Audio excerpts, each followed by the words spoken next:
September 9, 1956. CBS Studio 50. Arthur Kellerman stood 10 feet from the most explosive television moment in history. Ed Sullivan extended his hand toward Elvis Presley. Elvis looked him dead in the eye and stepped back. "I know what you did to Sam Phillips," Elvis said, voice barely above a whisper, "and I know who paid you to do it." The studio went silent. 3 cameras kept rolling. 40 million Americans watched their televisions, unaware they were witnessing the birth of a cover-up that would reshape American music forever. Arthur Kellerman was the only man close enough to hear every word. He was also the man who would spend the next 67 years keeping that secret buried. But tonight, in a storage facility in Manhattan, someone found the audio recording Arthur swore he destroyed. The handshake that never happened. The words that changed everything. Before we jump back in, tell us where you're tuning in from, and if this story touches you, make sure you're subscribed because tomorrow I've saved something extra special for you. The recording should have been ash by now. Arthur Kellerman had fed those magnetic tapes into the incinerator himself in December of 1956, watching the acetate curl and blacken until nothing remained but smoke and the bitter taste of betrayal. He'd stood there in the CBS basement, bourbon on his breath and blood under his fingernails from where he'd clawed at the storage boxes, making sure every last fragment was destroyed. But someone was listening to Elvis's voice right now, 67 years later, in a Manhattan storage facility at 2:47 a.m. Arthur's phone buzzed against the nightstand in his Queens apartment, the blue glow cutting through the darkness like a scalpel. The caller ID showed a number he didn't recognize, but the voice that emerged was disturbingly familiar. "Mr. Kellerman? This is Marcus Rivera from Meridian Documentary Films. I'm sorry to call so late, but I think you'll want to hear this immediately." Arthur's hand trembled as he reached for the glass of bourbon that had been his bedside companion for 15 years. The amber liquid sloshed, catching the light from his phone screen.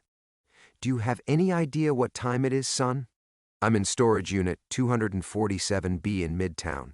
The one registered under CBS archives, inactive since 1987. The one you thought was empty decades ago." Rivera's voice carried the electric excitement of someone who'd just unearthed buried treasure. "There's a box here labeled Sullivan Show, September 9th, 1956. Audio backup, AK personal."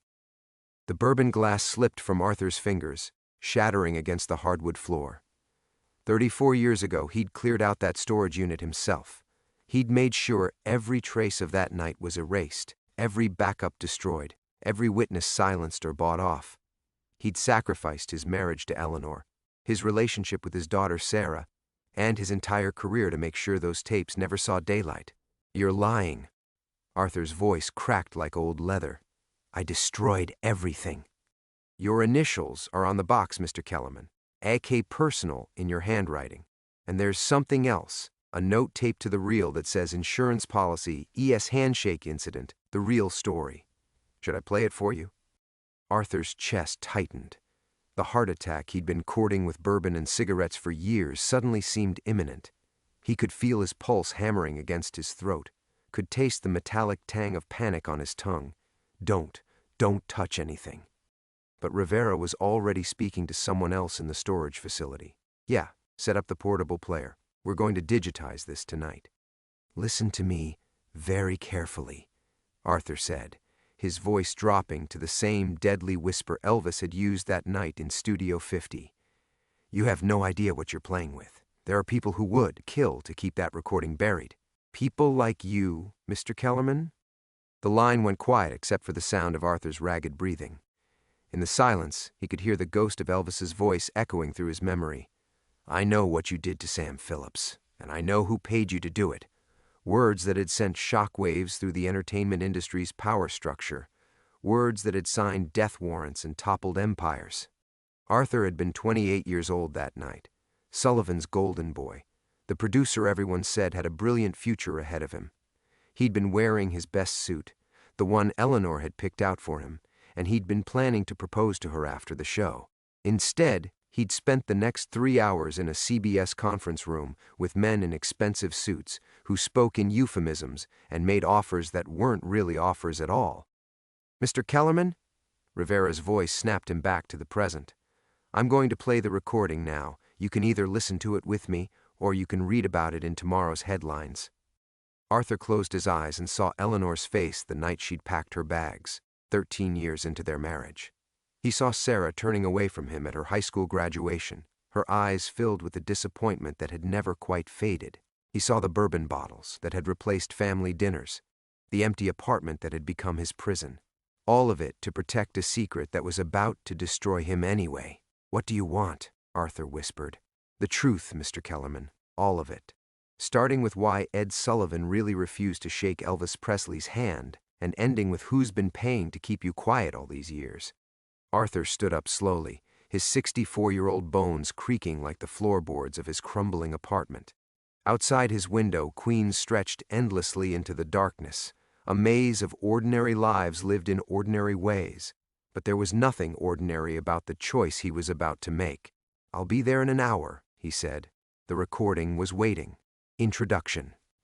Arthur's hands shook as he set the phone down on the nightstand, the plastic clattering against the wood like dice settling on a craps table. The bourbon had evaporated from the broken glass, leaving only the sharp scent of alcohol and regret hanging in the air. He stared at the amber stain spreading across the warped floorboards, the same floorboards Eleanor had once polished to a mirror shine, back when this place had been a home instead of a mausoleum. The apartment in Astoria had been their starter home, a 2-bedroom walk-up with thin walls and thinner bank accounts. Eleanor had picked it from a classified ad in the Times, circling it with her red pen while Arthur worked late nights at CBS, climbing the ladder that would eventually collapse beneath him. They'd planned to move somewhere better once his producer's salary kicked in, maybe get a house in Westchester with a yard for the children they'd never had. Now the radiator clanked like a prisoner rattling chains, and the refrigerator hummed with the irregular rhythm of something slowly dying. Arthur had stopped noticing the decay years ago, the way a man stops noticing his own reflection in mirrors. But Rivera's call had stripped away that merciful blindness, and suddenly he could see the apartment through Eleanor's eyes, the water stains on the ceiling that mapped out 15 years of neglect, the stacks of newspapers he'd never thrown away, the bottles that had replaced the framed photographs she'd taken when she left.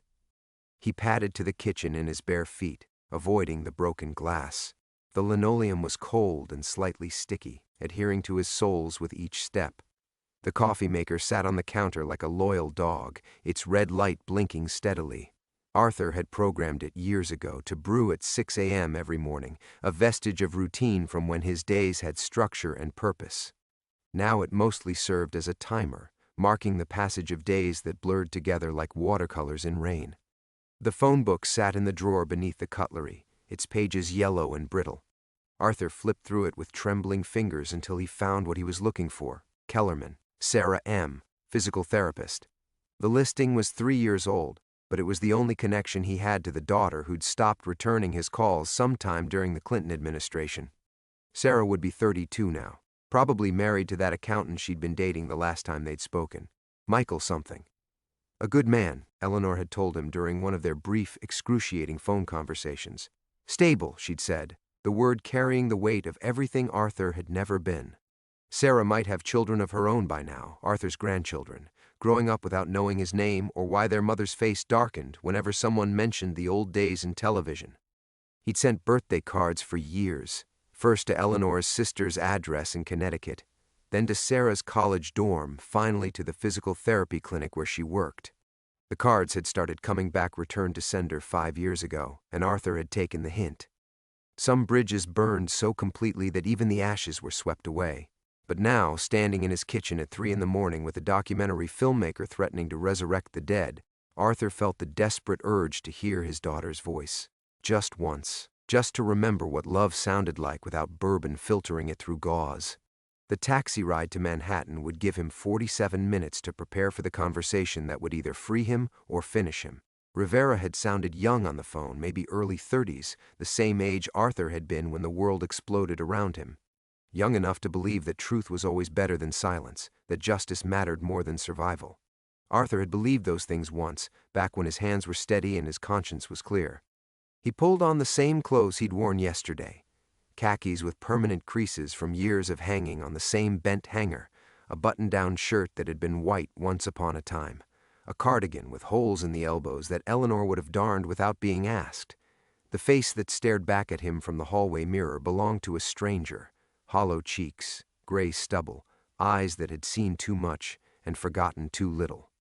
The manila envelope sat on the kitchen table where it had been for 3 months, Sarah's name written in his careful handwriting across the front.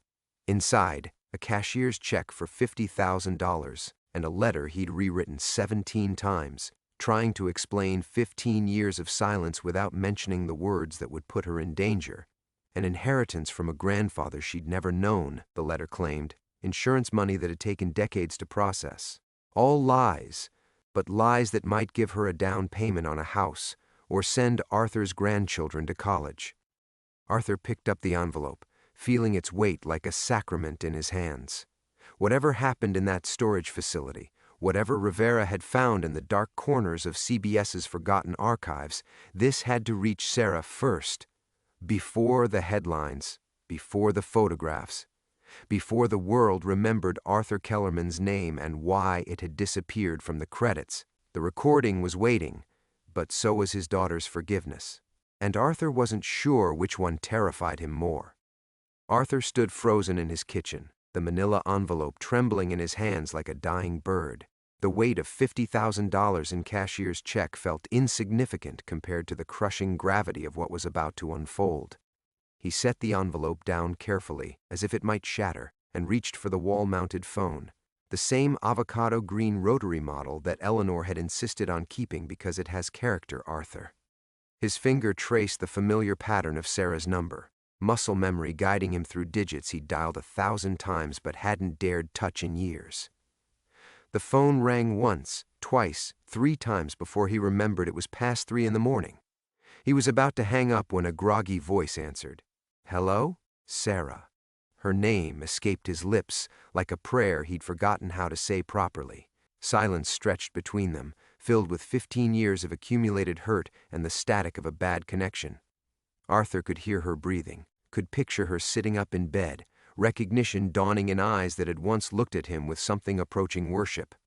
Dad? The word carried no warmth, only the weary resignation of someone who'd been expecting this call for years. Jesus Christ, it's 3 in the morning. Are you drunk? No. I mean, not really.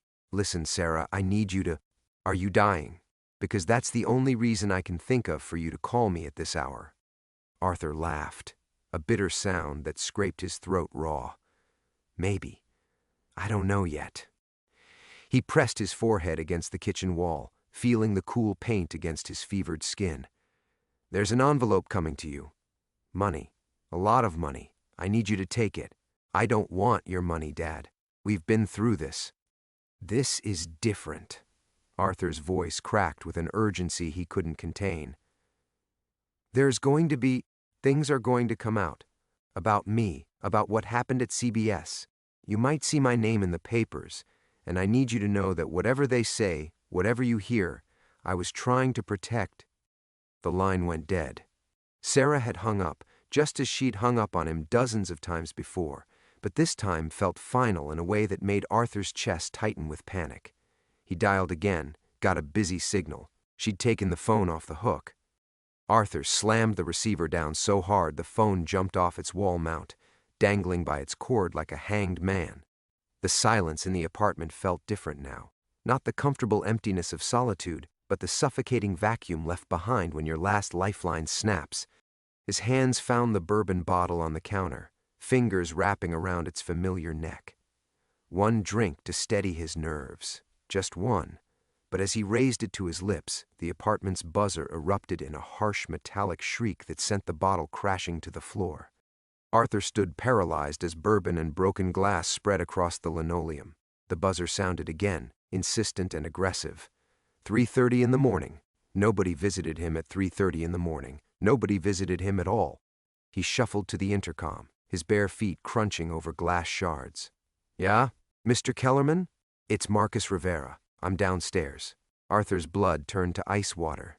I said I'd meet you at the storage facility. Change of plans. We need to talk first, and I don't think you want this conversation happening in public. Buzz me up. Through his window, Arthur could see a black sedan parked across the street, its engine running, exhaust visible in the cold air. Two figures sat in the front seats, motionless as statues. Arthur had seen cars like that before, 15 years ago, when men in expensive suits had made him offers that weren't really offers. Who's in the car, Rivera? People who are very interested in that recording. The same people who've been paying your rent for the past 15 years. Arthur's legs gave out. He slumped against the wall, the intercom slipping from his nerveless fingers. They'd found him. After 15 years of hiding in plain sight, of being the good little broken man who drank himself into irrelevance, they'd finally come to collect their investment.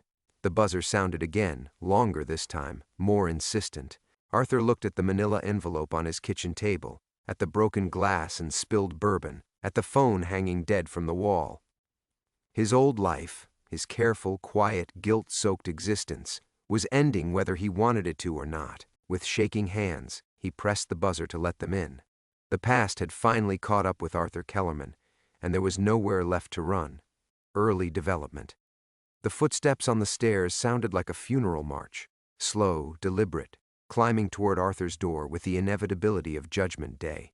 3 sets of feet, he counted, Rivera and his 2 shadows from the sedan. Arthur pressed his ear to the door and caught fragments of hushed conversation, words that made his blood freeze, contained, liability, Sullivan's people. Arthur backed away from the door as if it were radioactive. His mind raced through escape routes, the fire escape outside his bedroom window, the service elevator that sometimes worked, the basement exit that led to the alley behind Mrs. Chen's restaurant. But his 64-year-old body couldn't outrun the reach of men who'd kept him on their payroll for 15 years without him even knowing it. The knock came soft and polite, nothing like the aggressive buzzer. "Mr. Kellerman? It's Marcus. Just me. The others are waiting in the car." Arthur's hand hovered over the deadbolt. Through the peephole, he could see a young man with kind eyes and an expensive camera bag slung over his shoulder. Rivera looked like every documentary filmmaker Arthur had ever met. Earnest, passionate, dangerously naive about the forces he was playing with. "Where did you really find that recording?" Arthur called through the door. "CBS storage facility, just like I said. But here's the thing, it wasn't abandoned. Someone's been paying the rental fee every month since 1987. Same account that's been covering your rent here in Queens." Arthur's knees buckled. He'd always wondered how he'd managed to stay afloat all these years on his meager pension and disability payments. The checks had arrived like clockwork. Rent, utilities, grocery money, always from different shell companies, always with documentation that looked legitimate enough to fool the IRS. He'd assumed it was some kind of CBS severance package, a corporate courtesy for a producer who'd given his best years to the network. He'd been wrong. "Let me in, Arthur, please. I think we're both in over our heads here." Arthur turned the locks. 3 deadbolts, 2 chains, and a police bar that Eleanor had installed after the break-in next door. The break-in that had never quite made sense, Arthur realized now. Mr. Petrov had sworn nothing was stolen, just papers scattered around, drawers opened and carefully closed, like someone had been looking for something specific. Rivera stepped into the apartment and immediately winced at the smell, stale bourbon, cigarette smoke, and the particular mustiness that accumulated when a man stopped caring about tomorrow. He was younger than he'd sounded on the phone, maybe 28, with the kind of smooth skin and bright eyes that belonged to someone who still believed the world was fundamentally fair. "Jesus, Arthur, how long have you been living like this?" "Long enough." Arthur deadbolted the door behind him. "Tell me about the men in the car." Rivera's confident demeanor cracked slightly. "They showed up about an hour after I called you. Said they were from the network's legal department, wanted to examine any CBS property before it was disturbed.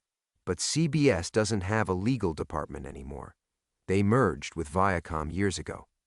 Arthur shuffled to the kitchen, glass crunching under his feet. The broken bourbon bottle lay in pieces around the refrigerator, its contents slowly seeping into the gaps between the linoleum tiles. "Did you touch the recording?" "I started to. Got maybe 10 seconds in before they knocked on the storage facility door." Rivera's voice dropped to a whisper. "Arthur, I heard something. Before they made me stop the playback, a voice I recognized. Elvis." "No. The other voice. The one responding to whatever Elvis said. It sounded like... Rivera paused, glancing toward the window where the sedan waited in the darkness. It sounded like President Kennedy. Arthur's legs gave out completely this time. He collapsed into a kitchen chair, the wood creaking under his weight. President Kennedy, Jack Kennedy, who'd been a senator in 1956, who'd been married to Jackie for all of 3 years when Elvis whispered those words that had brought down Arthur's world. "You don't understand what you're playing with," Arthur whispered. "This isn't about television history or celebrity gossip. This is about power. Real power. The kind that buries people." Rivera pulled out his phone, fingers dancing across the screen with the casual expertise of youth. "That's why I'm here instead of at the storage facility. Look, I've been documenting everything. Photos, video, audio recordings of our conversations. If something happens to me, it all goes live automatically. Dead man's switch." Arthur almost smiled. The boy thought technology could protect him from men who'd been eliminating inconvenient people since before computers were invented. "You think uploading files to the cloud is going to save you? Kid, they owned the telephone company when you were still in diapers." A car door slammed outside. Then another. Arthur peered through his kitchen window and saw the 2 figures from the sedan walking toward his building's entrance. They moved with the fluid precision of men accustomed to violence, hands resting easily inside their coat pockets. "They're coming up," Arthur said. Rivera's face went pale. For the first time since walking into Arthur's apartment, he looked genuinely frightened. "What do they want?" Arthur stared at the manila envelope on his kitchen table, at the $50,000 that would never reach his daughter now. "They want to tie up loose ends." The elevator dinged in the hallway outside. The footsteps stopped directly outside Arthur's door. No knock this time, no polite conversation, just the metallic scraping of tools against his locks. Professional sounds that meant the deadbolts and chains Eleanor had installed were as useless as tissue paper. "The fire escape," Arthur whispered, grabbing Rivera's arm. But as they moved toward the bedroom window, Rivera's phone buzzed with an incoming text. His face went white as he read it. "They've got the recording, and they know about my backup files." Rivera's hands shook as he showed Arthur the message. "Your cloud storage has been compromised. Delete everything or the girl gets hurt." Below the text was a photograph that made Arthur's bourbon-soaked stomach lurch. Sarah, his daughter, walking out of her physical therapy clinic with a small boy, maybe 5 years old, holding her hand. Arthur's grandson. The grandson he'd never met, whose existence Sarah had hidden from him for good reason. How did they... Rivera started, but Arthur was already moving. 15 years of guilt and self-imposed exile crystallized into pure protective rage. Arthur yanked open the kitchen drawer where he kept Eleanor's old revolver, the .38 special she'd insisted on after the Petrov break-in. His hands, steady for the first time in years, checked the cylinder. 5 bullets. Not many, but enough. The apartment door exploded inward with a crash that rattled every bottle on Arthur's shelves. 2 men in dark suits stepped through the splintered frame like they owned the place. The first was older, maybe 60, with silver hair and dead eyes that had seen too much killing. The second was younger, but carried himself with the same professional stillness.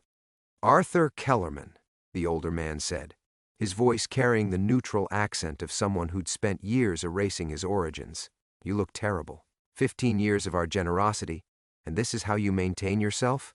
Your generosity?" Arthur kept the gun hidden behind his back, finger on the trigger. "You mean my silence?" "Same thing, really." The man's eyes swept the apartment with casual disgust. "We've been patient, Arthur. Remarkably patient. But patience has its limits." Rivera stepped forward, trying to position himself between Arthur and the intruders. "Look, I don't know what this is about, but I'm documenting everything. If something happens to us..." The younger man laughed, a sound like breaking glass. "Your dead man's switch? We killed that 20 minutes ago, along with your girlfriend's Netflix account, your mother's medical records, and every digital footprint you've created since you were 12. You exist at our discretion, Mr. Rivera. Both of you do." Arthur felt his last thread of restraint snap. These weren't just the same type of men who'd destroyed his life 15 years ago. They were the exact same men, barely aged, still cleaning up messes for masters whose names never appeared in newspapers. What did Elvis really say that night? Arthur asked, his voice steady despite the fury boiling in his chest. The older man smiled, and Arthur saw genuine amusement in those dead eyes. You were there, Arthur. You heard every word. You saw exactly what young Senator Kennedy was doing in that dressing room, what Elvis saw him doing. The memories came flooding back with sickening clarity. The after-party, Jack Kennedy, Golden Boy senator with presidential ambitions, celebrating Elvis's triumphant performance. The way Kennedy had cornered that young makeup artist, barely 18, terrified, unable to say no to a man with that much power. Elvis walking in at exactly the wrong moment. The confrontation. Elvis's voice filled with disgust. I see what you are, Senator. I see what all you Washington boys are. Kennedy's smooth response. And what are you going to do about it, hillbilly? Elvis's answer. The words that had haunted Arthur for 15 years. I'm going to make sure everyone knows what kind of man wants to be president. Arthur had been standing in the corridor, recording equipment in hand, capturing what was supposed to be casual backstage banter for the network archives. Instead, he documented the moment that would have ended Kennedy's political career before it truly began, the moment that had gotten Elvis killed. You murdered him, Arthur whispered, the gun growing heavy in his sweating palm. Not the pills, not the heart attack. You killed Elvis Presley because he wouldn't stay quiet. Elvis killed himself, the older man corrected. We just accelerated the timeline. Amazing what chronic prescription abuse can do to a man's heart. Rivera made a choking sound. You're talking about assassinating a sitting president and murdering Elvis Presley like it's a business transaction. Because that's exactly what it was. The man checked his watch with the casual indifference of someone discussing quarterly earnings. And now we have another transaction to complete. Arthur raised the gun, finger tightening on the trigger. But the photograph of Sarah and his grandson burned in his mind, and he knew, with the same terrible certainty that had kept him silent for 15 years, that pulling that trigger would sign their death warrants. The silence stretched between them like a held breath, while outside, the black sedan waited to carry away the last witnesses to a secret that had already killed a king. The gun trembled in Arthur's grip as the older man's smile widened, revealing teeth too white and perfect for someone his age. In that moment of suspended violence, Arthur's mind raced backward through 15 years of carefully constructed lies. Lies he'd told himself about why CBS had really let him go, why his marriage had crumbled so quickly, why he'd been allowed to simply disappear into Queen's obscurity. You're wondering now, aren't you, Arthur? The man's voice carried the satisfied tone of someone savoring a long-awaited revelation. Wondering how we found you so easily. Wondering why we've been so patient all these years. Arthur's finger hovered over the trigger, but something in the man's expression made him hesitate. There was no fear there, no concern about the weapon pointed at his chest. Only the smug satisfaction of someone holding all the cards. The truth is, Arthur, you never found us. We found you. September 27th, 1956. You weren't randomly assigned to backstage documentation that night. The man stepped closer, close enough that Arthur could smell his expensive cologne mixed with something else, something metallic that made Arthur's stomach turn. You were handpicked, specifically recruited. Eleanor recommended you herself. The name hit Arthur like a physical blow. Eleanor, his wife, his partner, the woman who'd stood by him through the early years at CBS, who'd helped him climb from sound technician to producer, who'd encouraged him to take every assignment that brought him closer to the network's inner circle. No, the word escaped as barely a whisper. Eleanor didn't know about any of this. Eleanor worked for us long before she worked for CBS. The man's smile turned predatory. State Department, officially, cultural attaché to Senator Kennedy's Foreign Relations Committee. Her job was to identify promising media personalities who could be useful. You were her masterpiece, Arthur. So eager to please, so hungry for success, so morally flexible when the stakes were right. Rivera backed toward the kitchen window, his face pale with understanding. You're saying his wife was a spy? I'm saying his wife was a patriot who understood that sometimes democracy requires undemocratic methods. The older man never took his eyes off Arthur. "The recording you made that night wasn't an accident, Arthur. It was the whole point. We needed documentation of Elvis's threat, proof of his intentions. Insurance, you might say, in case the situation required permanent resolution." Arthur's legs felt like water. The gun wavered in his grip as memories reshuffled themselves into new, horrible patterns. Eleanor's sudden enthusiasm for his backstage assignments, her detailed questions about which celebrities would be attending which events, the way she'd encouraged him to always keep his recording equipment running, to capture everything for historical posterity. "She never loved me." The words came out flat, emotionless. Arthur felt something breaking inside his chest, something that had already been cracked for 15 years, finally splitting completely apart.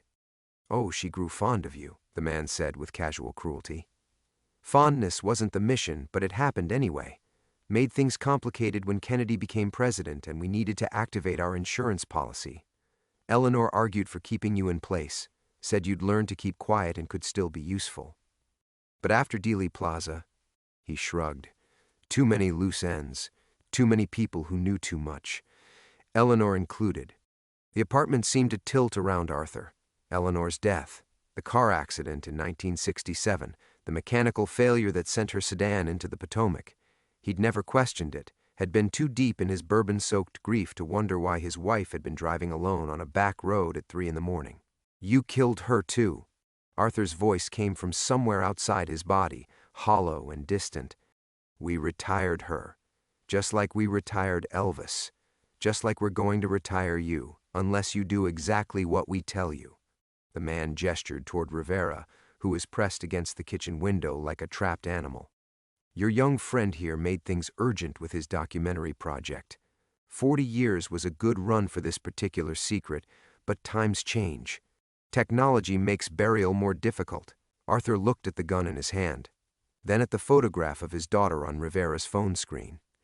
Sarah, walking hand in hand with the grandson Arthur would never know. The grandson who would grow up thinking his grandfather was just another drunk who'd abandoned his family, unless Arthur did something to change that story. "What do you want?" Arthur asked, though he already knew the answer.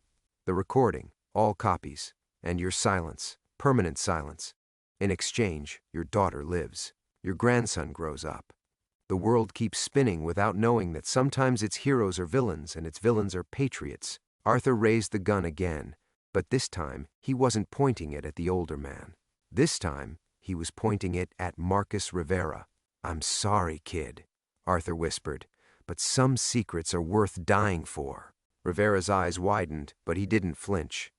Something in the young filmmaker's expression shifted, not fear, but recognition, like he'd been waiting for this moment, preparing for it. "Do it," Rivera said quietly. "Pull the trigger, Arthur, but know that you'll be killing the only person in this room who actually gives a damn about the truth." Arthur's hand shook violently. The gun felt impossibly heavy, weighted with 15 years of cowardice and compromise. Behind him, he could hear the older man's satisfied breathing, the sound of a predator watching prey destroy itself. "The boy's right, Arthur," the man said. "You've always been better at destroying things than protecting them. Your career, your marriage, your relationship with your daughter. This is just one more casualty in your impressive collection." "Shut up." Arthur's voice cracked like breaking glass. "Just shut the hell up." But Rivera stepped forward, moving closer to the gun barrel. "He's not wrong, though, is he? You've been running for 15 years, hiding in this apartment, drowning in bourbon, convinced you were protecting people by staying silent. But you weren't protecting anyone, Arthur. You were just protecting yourself." The words hit harder than any physical blow. Arthur saw himself through Rivera's eyes, a pathetic old drunk, clutching a gun he didn't have the courage to use, still believing that his cowardice could somehow be noble if he dressed it up as sacrifice. "You don't understand," Arthur whispered. "If this gets out, they'll kill Sarah. My grandson, everyone I've ever—" "They're going to kill them anyway," Rivera interrupted. "That's what these men do, Arthur. They tie up loose ends, all of them. You think they've kept you alive all these years out of kindness. You're not an asset. You're a liability they've been managing, and now they're ready to close your file permanently." The older man's laugh filled the kitchen like poison gas. The boy has a point. We've been quite patient with you, Arthur. But patience isn't the same as permanence. Your daughter's already been scheduled for retirement. Tonight, actually. Car accident, just like Eleanor. Tragic but mundane. The grandson will go to foster care, where accidents happen with depressing regularity. Arthur's vision blurred. The gun in his hand might as well have been made of lead for all the good it was doing him. Every choice led to death. Every decision ended in loss, just like 15 years ago, when he'd chosen to destroy the recording rather than face the consequences of truth. Unless, the man continued, you'd like to make a different choice this time. Rivera's phone buzzed. Without taking his eyes off Arthur's gun, he glanced at the screen. His face went white, then red with fury. "They're at Sarah's house," he said, his voice tight with controlled rage. "Right now. Your daughter and grandson are sitting at their kitchen table with a man who says he's from your insurance company. Says you've been in an accident and he needs to verify some beneficiary information." Arthur's world collapsed inward like a dying star. The manila envelope on his kitchen table, $50,000 he'd planned to send Sarah, suddenly seemed like the pathetic gesture it was. Too little, too late, from a man who'd spent 15 years practicing cowardice and calling it love. "What do you want me to do?" Arthur asked, though speaking the words felt like swallowing broken glass. "Simple transaction," the older man said. "You kill the boy. We eliminate the documentary threat. Your daughter and grandson live. You live. Everyone wins except the one person in this room naive enough to believe that truth matters more than survival." Arthur looked at Rivera, really looked at him. The young man's face held no pleading, no desperate bargaining for his life. Instead, Arthur saw something he'd forgotten existed. Absolute certainty. The kind of moral clarity Arthur had possessed once, before 15 years of bourbon and compromise had worn it away. "There's a third option," Rivera said quietly. "You could try telling the truth for once in your miserable life." "The truth gets people killed," Arthur replied, but his conviction was cracking. "So does silence. Elvis is still dead. Kennedy still became president. Your wife is still murdered. Your daughter still hates you. 15 years of protecting these bastards, and what do you have to show for it?" Arthur's finger loosened on the trigger. In the sudden quiet, he could hear his own heartbeat, irregular and weak after decades of abuse. How many heartbeats did he have left? How many chances to do something that mattered? The older man sensed the shift and stepped forward. "Arthur, think about your grandson. Think about—" "No." Arthur's voice was steadier than it had been in years. "I'm done thinking about consequences. I'm done protecting murderers." He swung the gun around, pointing it at the older man's chest. "Rivera," he said, "I hope that dead man's switch of yours works better than you think it does." The older man's expression didn't change, but Arthur caught the microscopic tightening around his eyes, the first crack in 15 years of absolute control. Behind that perfect composure, Arthur glimpsed something he'd never seen before: uncertainty. "You're bluffing," the man said, but his voice had lost its casual authority. 64 years old, arthritic hands, 15 years of alcohol poisoning. You couldn't hit the broad side of a... Arthur pulled the trigger. The shot exploded through the cramped kitchen like thunder, deafeningly loud in the confined space. The older man staggered backward, clutching his shoulder, dark blood seeping between his fingers. His perfect composure shattered completely, replaced by shock, and something Arthur had never expected to see in those dead eyes: fear. "Jesus Christ!" Rivera breathed, pressing himself against the kitchen window. The younger operative reached inside his jacket, but Arthur was already swinging the gun toward him. "Don't." Arthur's voice carried a new authority, born from the realization that he had nothing left to lose. "Unless you want to join your partner in early retirement." The man's hand froze halfway to his weapon. For the first time since they'd entered his apartment, Arthur held the advantage. "The dead man's switch," Arthur said to Rivera, never taking his eyes off the operatives. "Tell me it's real." Rivera's fingers flew across his phone screen, blood returning to his face. "Real as cancer. If I don't check in every 6 hours, everything goes live. The restored audio, the documentary footage, witness interviews, financial records tracing Kennedy's campaign contributions back to..." Enough. The older man was leaning against Arthur's refrigerator, trying to stem the blood flow from his shoulder. "You have no idea what you're unleashing. The networks alone, NBC, ABC, even your precious CBS, they've all been part of this from the beginning. You release that information, and you'll destroy more than just Kennedy's legacy. You'll bring down the entire—" "Good." Arthur's voice was calm now, steadier than it had been in years. The bourbon shakes were gone, replaced by crystalline clarity. Maybe it's time people knew what their heroes really were. Rivera was typing frantically on his phone. "I'm sending Sarah a message right now, telling her to get out of the house, take your grandson somewhere public. Police station, hospital, anywhere with witnesses." Arthur felt something loosening in his chest, not the familiar tightness of guilt and regret, but something else entirely. Relief, maybe, or possibly redemption, though he wasn't sure he deserved either. "The recording," the older man said through gritted teeth. "Where is it?" Arthur laughed, the sound surprising him with its genuine warmth. "Gone. I burned it 15 years ago, just like I told everyone. But you made one mistake." He gestured toward Rivera's phone. "Technology. Amazing what they can do with background audio these days. Clean up old footage, isolate voices, enhance frequencies that were thought lost forever." The younger operative took a step forward, but Arthur shifted the gun toward him. "I wouldn't. Not unless you want to explain to your superiors how you let a drunk old man ruin 40 years of careful planning." Rivera's phone buzzed. He glanced at it, and his face broke into the first smile Arthur had seen from him. "Sarah's out. She took your grandson to the police station.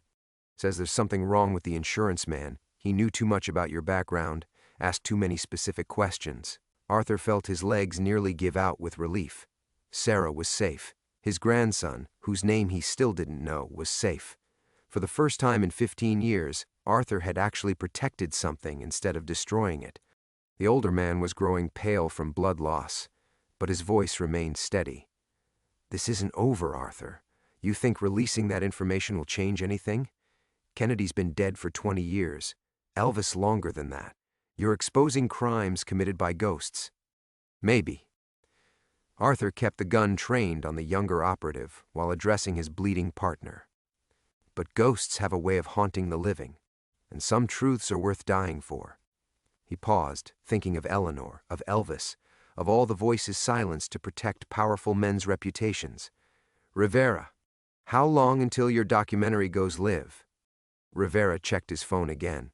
6 hours if I don't stop it. But I can accelerate the timeline. Push it live right now if you want." Arthur looked around his cramped kitchen, at the empty bourbon bottles lining the counters, at the photograph of Sarah he'd stared at every morning for 15 years, at the two men who'd spent decades believing they could control truth itself through violence and intimidation. "Do it," Arthur said quietly. "It's time." Rivera's thumb hovered over his phone screen for 1 heartbeat, 2. Then he pressed down.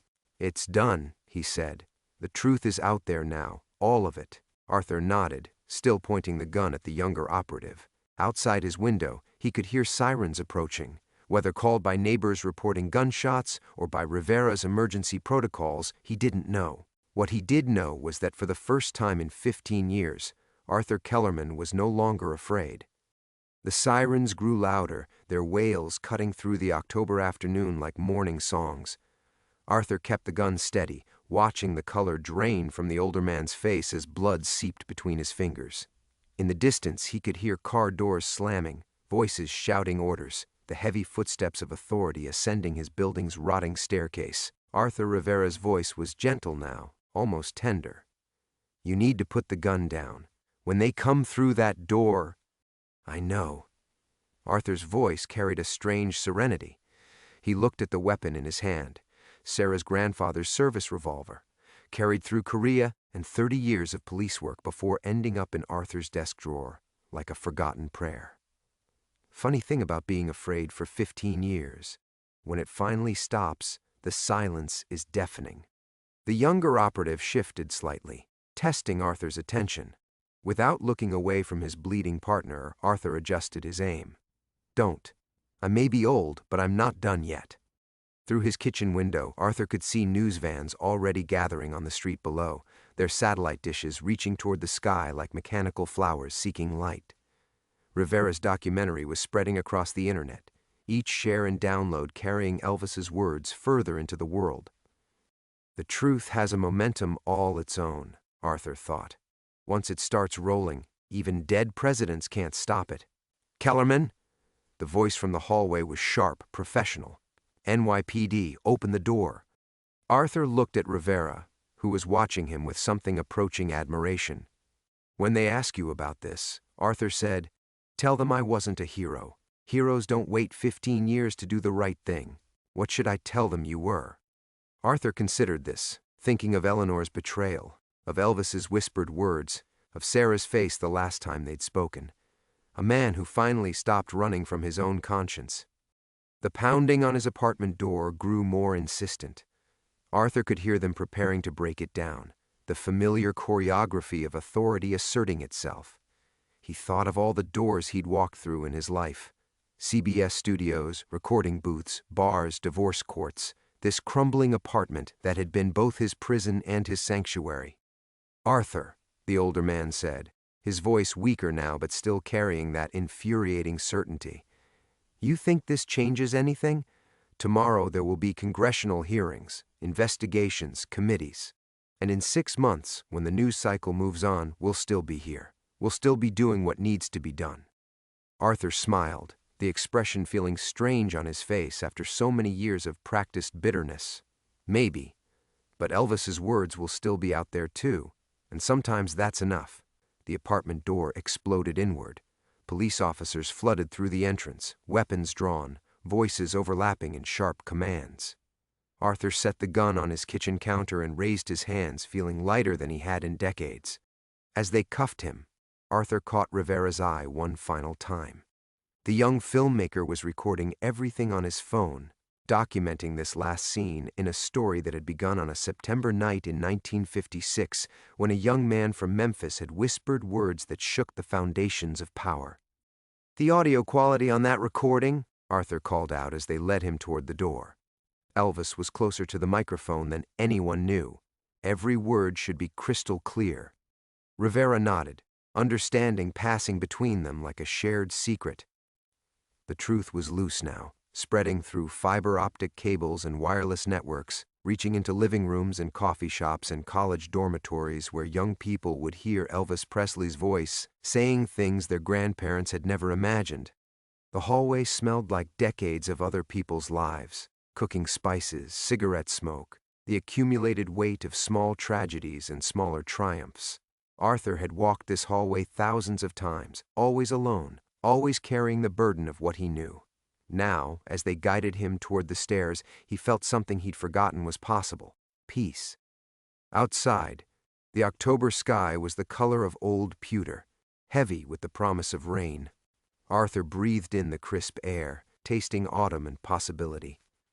Somewhere in the city, Sarah was holding his grandson close, both of them safe because Arthur had finally found the courage to stop protecting the wrong people. As they helped him into the police car, Arthur caught sight of his reflection in the window. 64 years old, unshaven, wearing a cardigan that had seen better decades. But his eyes were clear for the first time in 15 years, no longer clouded by bourbon and regret. The car pulled away from his building, leaving behind the news vans and the curious neighbors and the apartment where Arthur Kellerman had spent 15 years learning the difference between silence and peace. Behind him, Marcus Rivera stood on the sidewalk, still recording, still bearing witness to the moment when truth finally won. Arthur closed his eyes and listened to Elvis's words echoing across the years, no longer buried, no longer afraid,